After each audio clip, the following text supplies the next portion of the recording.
I una quarantena de treballadors socials s'ha manifestat avui de matí davant el Palau de Congressos de Palma. Denuncien que 82.000 persones amb necessitats socials han deixat de rebre atenció a Mallorca perquè les administracions han retallat les ajudes en 45 milions.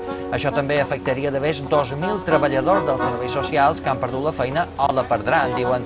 S'han concentrat davant el Palau de Congressos per denunciar que el govern no prioritza les necessitats i que dona 10 milions d'euros per acabar aquest edifici. Han convocat una mobilització per divendres a Palma.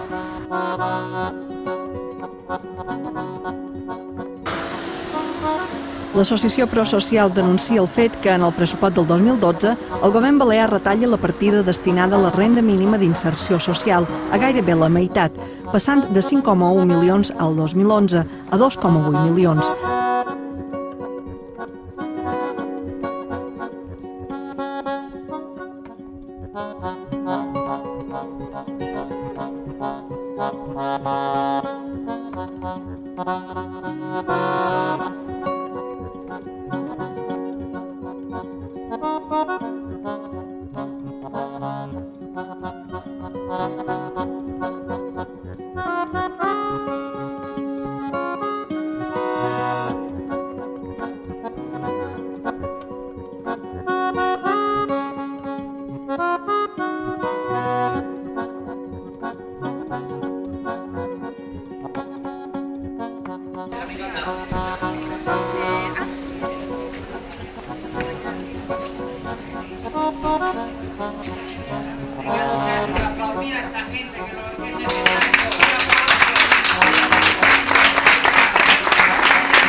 Diem prou la pujada de taxes que ofeguen i impedeixen l'accés a milers d'estudiants. Diem prou a deixar l'educació en mans d'ineptes ministres, consellers i polítics. Diem prou a condemnar la mort a la classe obrera dintre la universitat. Diem prou a fer la universitat amiga de les èlits i els empresaris. Diem prou a que l'única sortida per molts i moltes de nosaltres sigui l'estranger.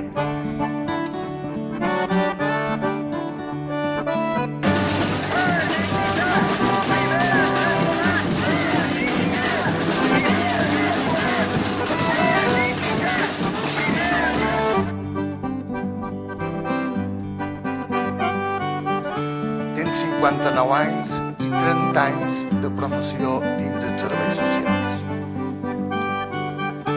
I mai en el meu pitjor dels somnis hagués pogut imaginar que la meva primera intervenció a la sala seria per parlar de l'inici de la destrucció de l'estat de benestar de la nostra ciutat.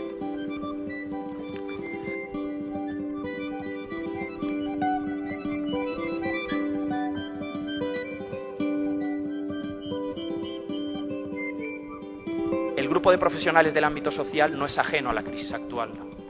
Sabemos que la situación es delicada y podemos llegar a comprender que hay que optimizar recursos y que quizá no todo se podrá mantener, pero no lo hagan a costa de los derechos más básicos de los ciudadanos.